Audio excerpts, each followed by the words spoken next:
Arati Ashra Anat Malacha Alam Asher Kaddishani Mitzvotav V'tzivani Lehidati V'tzitzit.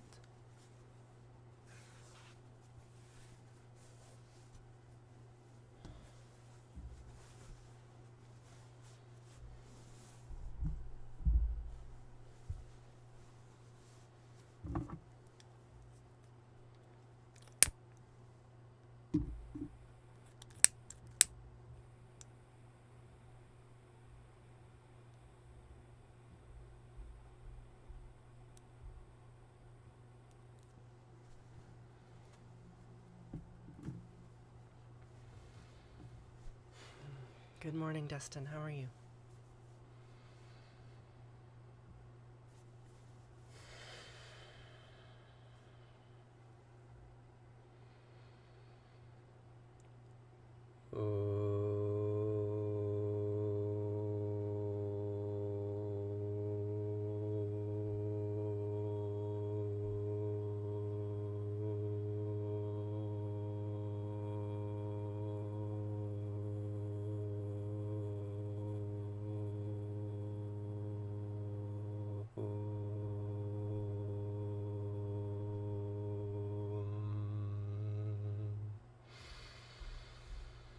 Good morning, Arya. You're so very welcome. Yes. Let's meditate together.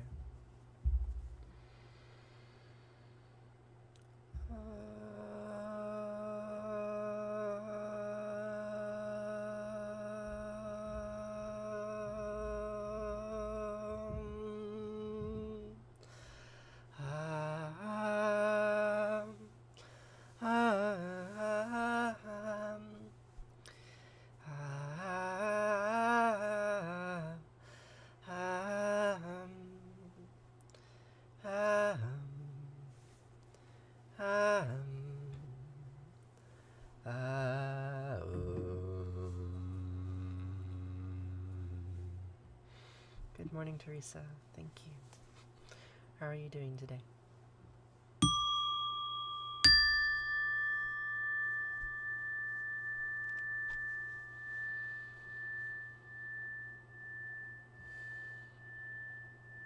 Shema Yisrael Asher Eloheinu Yahweh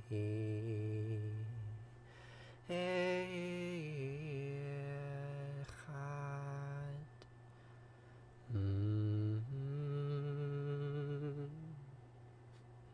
I'm glad to hear that, Teresa. Having a very nice time myself. Vahafta et anat Elohecha ub'chol levavcha ub'chol nafshecha ub'chol me'odecha v'chayu hadvarim ha'el asher noachim mitzavcha hayom al levavecha v'shinantam levanecha v'dibarta bam b'shivtecha b'vitecha v'lechtecha havaderech ובשכבך ובקומך, וקשרתם לאהוד על ידיך, וחיו לטוטפות בין עיניך, וכתבתם על מזוזות ביתך, ובשעריך. וחיה. כי ויחיו אלוהיך אל הארץ אשר נשבע לאבותיך, לאברהם ליצחק וליעקב, לתת לך ערים גדולות וטובות אשר לא בנית, ובתים מלאים כל טובה אשר לא מילאת, וברות הטובים אשר לא עשת בה, כרמים וזיתים אשר לא נתת, והלכת ושבת, הישמר לך פן תשכח את יהוה אשר הושיעך מארץ מצרים מבית עבדים.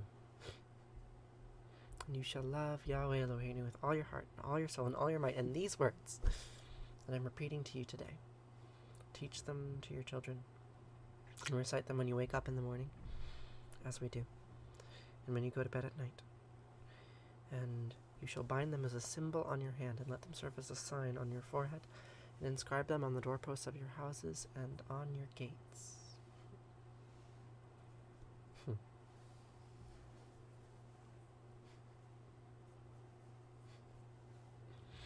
Thank you for being here, Dustin. Thanks for saying hello and goodbye. I appreciate that. I like knowing where my audience is coming and going. It's nice. I hope you have a really lovely day.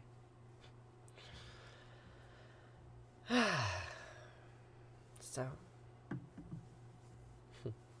hi Taryn, how are you? I'm sure your day will go great, Dustin. And so are you, Mrs. Tanner. So are you. What is beauty, anyway? Good morning, Katie. How's life?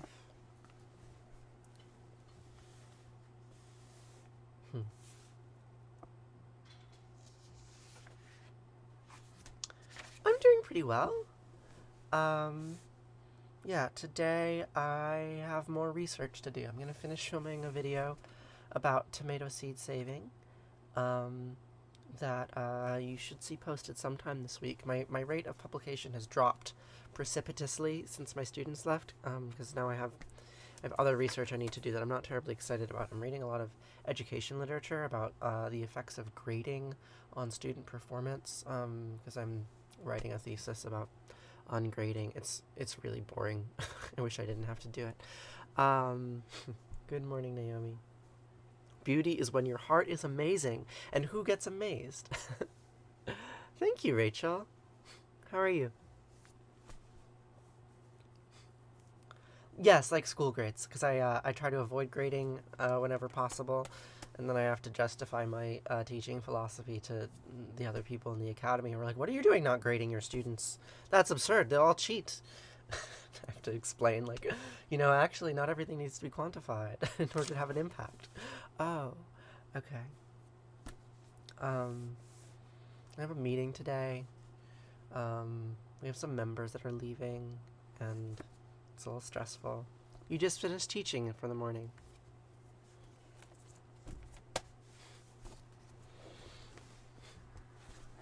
And how are your students?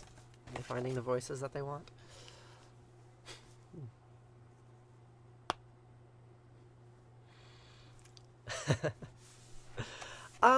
There is something nice about, I get to, basically stay in bed and read all day these days, right? I'm reading, really boring stuff, but there is something, kind of pleasant about, going through and being like, oh, yeah, I can use that quote, or, oh, that's an interesting reference, I should follow that up. And by interesting, I don't mean interesting, I mean, relevant to the argument that I eventually want to make, right?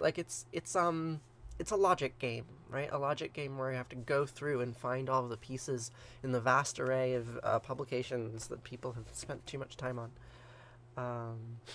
Thank you, honey baby.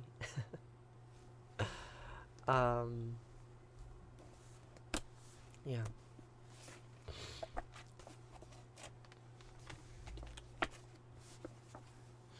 Rachel, what is your teaching schedule like these days? How full are your sessions? Lost track of my line of thought. Rambling. Today we're gonna read from this book. The story is Atrahasis. 6 sessions a day, 50 minutes each. That's grueling. I don't know if I could teach for 6 hours straight.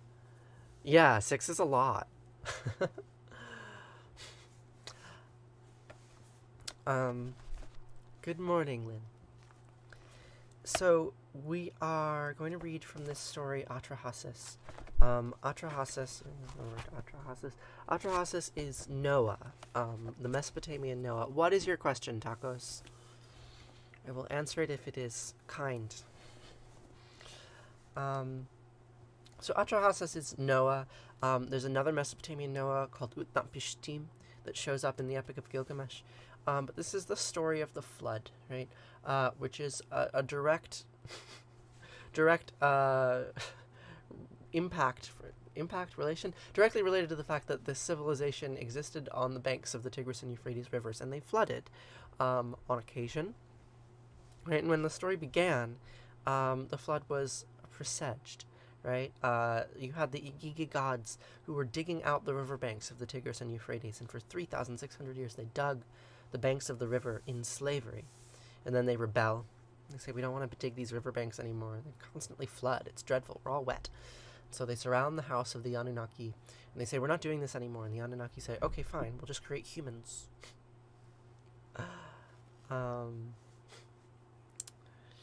Tacos, there is a channel in my Discord server. And if you post pictures on that channel, potentially someone, maybe me, maybe someone else, can help you identify it. Mushroom identification is notoriously difficult from pictures alone, and my knowledge of Icelandic fungi is poor, but you could certainly try, and you would get some interesting conversation at least. So, the Anunnaki says, we'll create humans to do the toil that the Igigi were doing. There's a link to my Discord server in my bio. You can check that out. There's also links to other things like my Patreon if you want to support me there. TikTok just unleashed this released this subscription feature that's like, supposed to compete with Patreon. So you can subscribe on TikTok or you can subscribe on Patreon. Patreon is a little bit more transparent about where they move their money and things like that. I certainly prefer Patreon. You can leave a one-time tip. Right, this is the spiel. There's lots of places. Just look in the bio if you want to help me. You can do that. I would appreciate it. And I hate asking.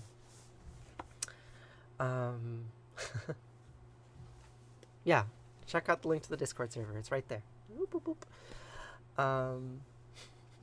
Thank you, Jeng. I appreciate that. So, the Anunnaki and the Igigi are at war, and they decide that how they will make peace is by creating a third class, a lower class. Thank you, Rachel. It's really sweet of you. It's a funny thing to be asking a crowd for money. It's certainly not the primary way that I make money, right? I'm employed at a university and I have to write silly papers about grading. But I would like to just be able to hang out with you all. I'd like to be able to spend my day doing this all day instead of just for half an hour a day. Maybe in the future, depending on how the world churns. So they made humankind, right? And where we've been reading for the past 2 or 3 days has been this really beautiful parable, like little bits of poetry about the creation of men and women, right? And they make them out of clay and reeds, and there's some descriptions of marriage and sex, and it's all very fairy tale like, and we're in the midst of that, right? All of the midwife goddesses creating human beings out of mud and clay. So we will continue there with this. When ants leave their nests, unseen deep within the earth, driven by the requirement that they provender themselves, when the field has filled the threshing floor with its bounty, after reaping, they carry loads of newly threshed grain. Be it wheat or barley, one hauler follows behind the other. It is from summer's harvest that they stock up winter's food. Not given to rest, these minute ones do a fair share of labor, while too the bee works through the air, toiling tirelessly, be it within the cleft of an empty rock, or amongst the reed beds, or be it within an old hollow oak tree. They are inside their nests, swarming in their combs of innumerable cells, making wax. Thus man will seek his work and continue until the twilight. Right? This is a story about slavery, basically.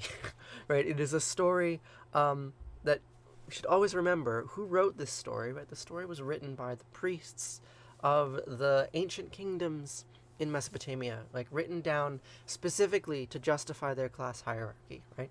First comes the high class gods, then the low class gods, then the humans. And what is the humans' job to do? To work, to toil. I don't necessarily think that this is the best mythology to be ingesting, right? Like, I don't necessarily agree with the logical conclusion that our role here on Earth is simply to labor away for beings which are nobler and higher than us.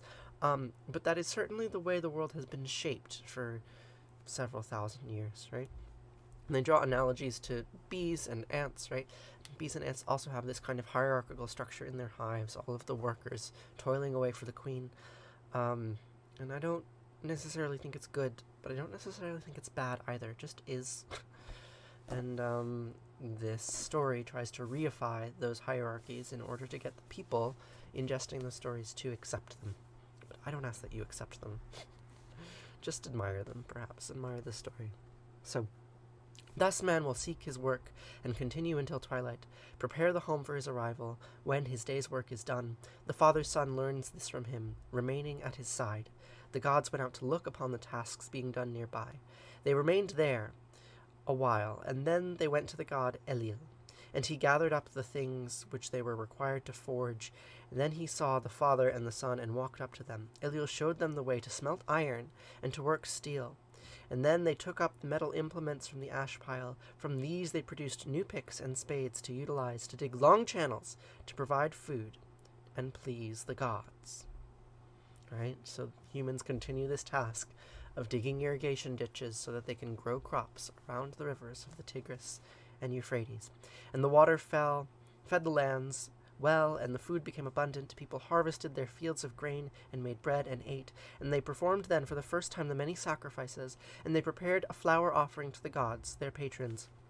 And they prepared a food offering to the gods, their patrons. And they prepared a present offering to the gods, their patrons. And they prepared a show offering for the gods, their patrons. They prepared a smoke offering for the gods, their patrons. They prepared a disperse offering to the gods, their patrons. They prepared an incense offerings to the gods, their patrons. In addition to this, they made their daily sacrifices to the gods, and the gods enjoyed their offerings and were contented.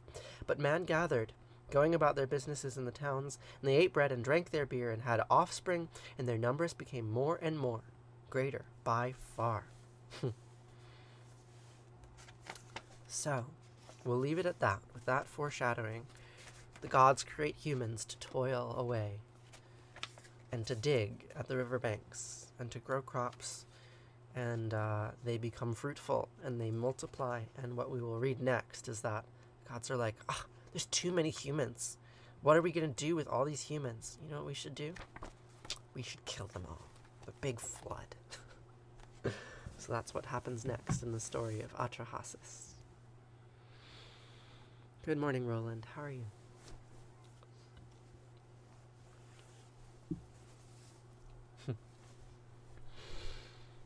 And thank you for being here, Teresa. I really appreciate your presence.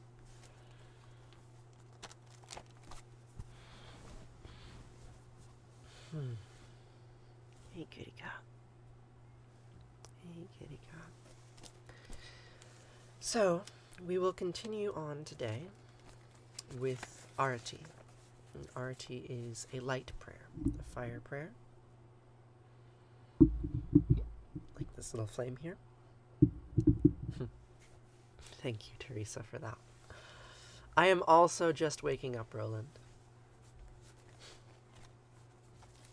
The next reading will be tomorrow. I will be streaming tomorrow. We will continue to hear about the Great Flood myth of ancient Babylon and the civilizations that came before. But for right now, we're going to shift to India. Right, so this is a prayer from the Bhagavad Gita, modified by the Shivananda tradition. So I learned this prayer before I even knew that I was learning it. My mother brought me to the Shivananda ashram not far from where I live today, when I was very, very young. And this was the closing prayer for their evening satsang and morning satsang. It's the closing prayer. And so when I started doing this morning ritual, I incorporated it in. And this prayer is very simple. Translation is Jaya Jaya Arati, right? We praise the light. Yay, yay, light. Like Jai just means like Jai, right? Like yay, right? Like it doesn't have an English translation. It's just a sound. So praise the light. The light of what? Well, various names of God. And we'll say all of these different names, different stories that are attached to them, to which I'm mostly ignorant. And in total, right, holistically, these various names remind me that there are many, many ways to describe reality. All of them capture some part of it, and all of them point to the root, right, the one thing that we all came from. So with that, we'll say Arati. It goes like this.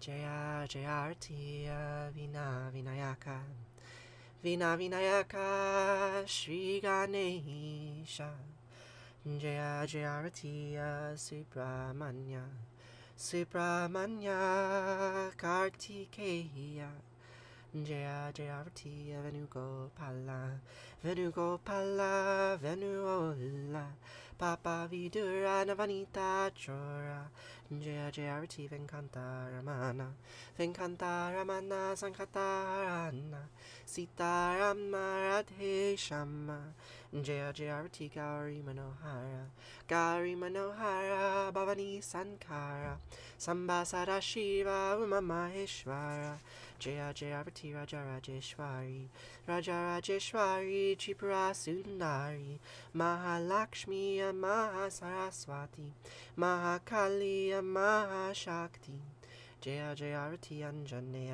Anjaneya Hanumanta Jaya Jaya Arati Dattatreya Trimurti Avatara Jaya Jaya Arati Adityaya Bhaskaraya Jaya Jaya Arati Sanisharaya Bhaskaraya Jaya Jaya Arati Sankaracharya Advaita Gurave Jaya Jaya Arati Sadgurunata Shivananda Jaya Jaya Arati Vishnudevananda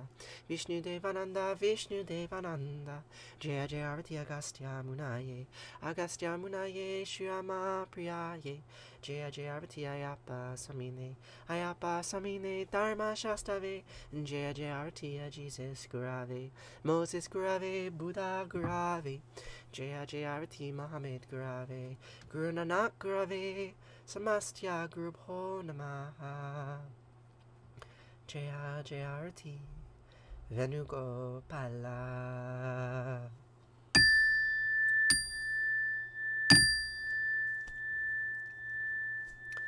Nelson, the language is Sanskrit. It's an ancient Indian language, one of the older Indo-European languages, of which English is one of them. Natatra suyobati natandrakara tamnima vidyobati kutoyamagni twamivavantamanabanti sarvam tasya basya samidam vivanti om gange kayamane kaiva govari saraswati narmade siddhikaveri yaha namastitam namo namaha Twameva mata chapita Twameva bandisha saka Twameva vidya chavinam Twameva sarvam mama deva Kayena vacha manasandhyarva Buddhyatmanava prakrite sabhavad Karomi adyad mangalam parasmahe Narayana iti sarmar payami Sarvadhamam pravichaya mamikam savanam vrja Am sva sarva papayo mokshayami masucha. I'll see you later, Rachel. It's really nice to see you. Positive vibes to you, huh? Have a really nice rest of your day. Whatever actions I perform with my body, speech, mind, senses, my nature, my intellect, or my emotions, all these I dedicate to you. Thank you so much for being here. So, we will conclude now with one final prayer, Kaddish. Right? The word Kaddish, it's in my name, just sort of happened to be that way, through luck, I suppose, and it's certainly caused my understanding of this prayer to change. The word Kaddish means holy or sacred in Hebrew, and many other things besides. There are old cities in the Levant named Kaddish. Ketesh was an ancient Egyptian goddess. Right, here she is. There's Kaddish. But today, this prayer is mostly associated with grief. Right? The mourner's Kaddish is a prayer of mourning, a prayer of letting go. And I think that it's an appropriate way to conclude our morning ritual as we let go of this brief little time that we have together. And as we do, we can try to release those things that are holding us, right? Those memories of the past that give us pain, right? We can remember the loved ones that we've lost, and allow them to be lost. And we can remember the kind of person that we once were, and allow that person to live in the past. Remember our dreams of what we could be that we no longer find realistic, and can release those dreams too. Yes, there are a number of ashrams in that region of New York. You're not far from me. They're important places. I think it's really important that there are places in the world, land projects, right, that are explicitly dedicated to, yes, specific traditions, right, specific Indian traditions, but also just being present in the world, right, like living a life that is oriented towards something beyond, whatever that means, right? I can only say it in vaguest of terms, but I feel very grateful that there are sacred places in the world, and that for a very brief period of time, this little internet box can be one of them. It's important. So, the words of the mourner's Kaddish have been repeated this way for at least 2,000 years. They sound a bit like this. Yitgadal v'yitgadash Shema Rabbah b'yama divrachyote v'yamlich malchute b'chayachonu v'yamechonu v'chaye dekol beit Yisrael b'agala v'zman kariv v'imru. Amen. Yehi Shema Rabbah mevarach li'alam omei omaya yitbarach v'yishtabach v'yitba'ar v'yirmam v'yitnaseh v'yitadar v'yitaleh v'yitalal Shema dekudesha b'rechu le'ela min kol birchata v'shirata tushbichata v'nechemata d'yamiran b'yama v'imru. Amen. Yehi Shlama Rabbah min Shemaya v'chayim aleinu v'yachol Yisrael v'imru. Amen. Ose shalom mimramav huya ase shalom aleinu v'yachol Yisrael v'imru. Amen. Ose shalom mimramav huya ase shalom aleinu v'yachol Yisrael v'imru v'imru. Amen. Thank you so much. So I do have some grain in the grain cooker. I'm going to go get it. And we can have some breakfast together.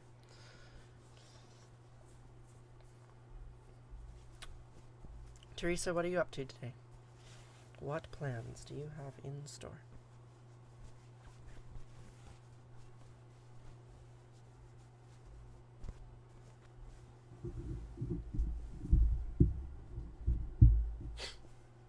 Go get your sweet potato. You're having a sweet potato for breakfast. I'll be back in 30 seconds with my meal. Hold tight, okay?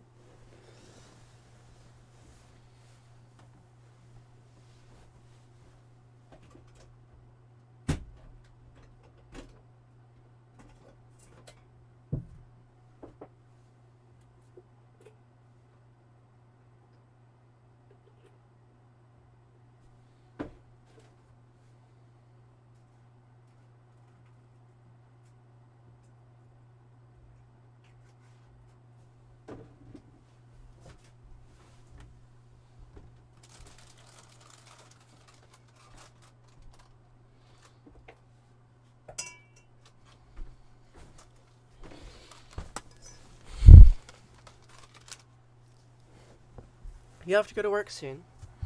What kind of job do you have?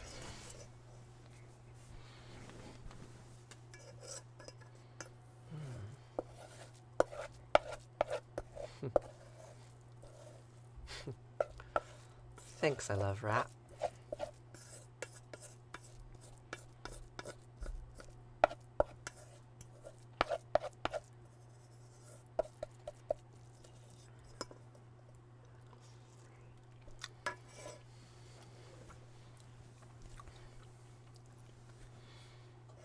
What kind of job do I have? I guess it's my job to be here. You're a medical biller. Interesting. So does that mean that you have to negotiate with people without insurance? Boring. Boring, but essential. So you can't have a healthcare system without a financial system underneath it.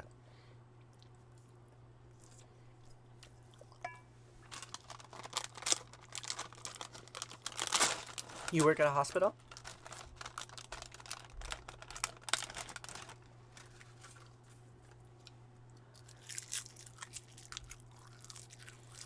Good morning, Katie. How are you doing?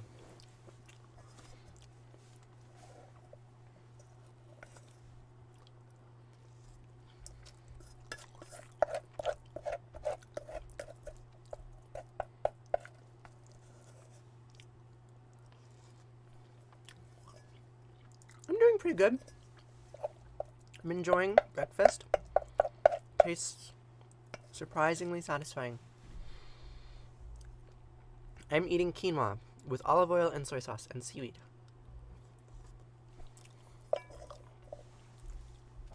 Good morning, Mountain Mama. Do I think chupacabras are real? Depends on what you mean by real.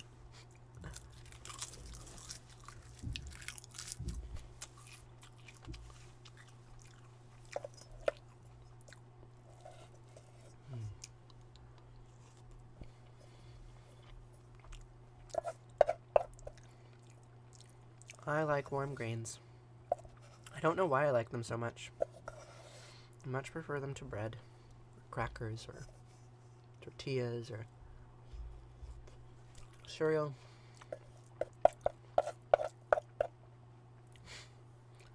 Thank you, Rat. I appreciate that.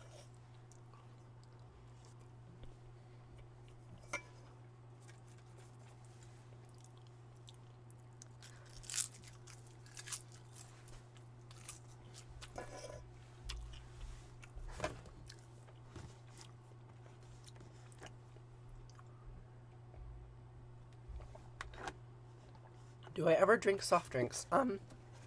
Yeah, on occasion. They often feel like a waste of money, but sometimes I waste money. I do like sugar.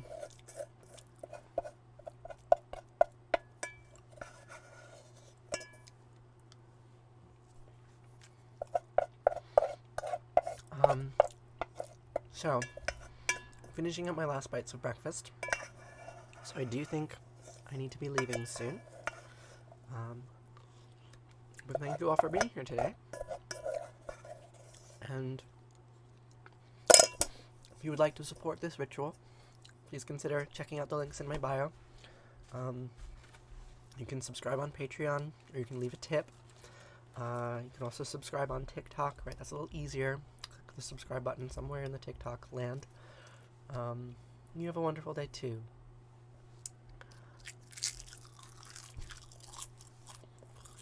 It is TikTok's algorithm.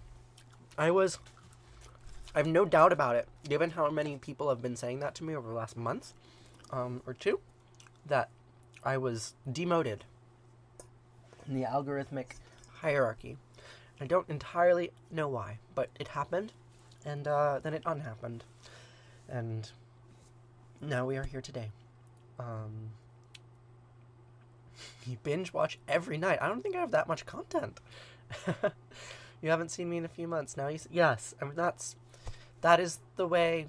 That's the way that this platform works, right? Like, you don't control who you get to see, and sometimes people get punished, and it might not be punishment in a causal sense, in a you've done bad sense. It might just be a random fluctuation in the weather.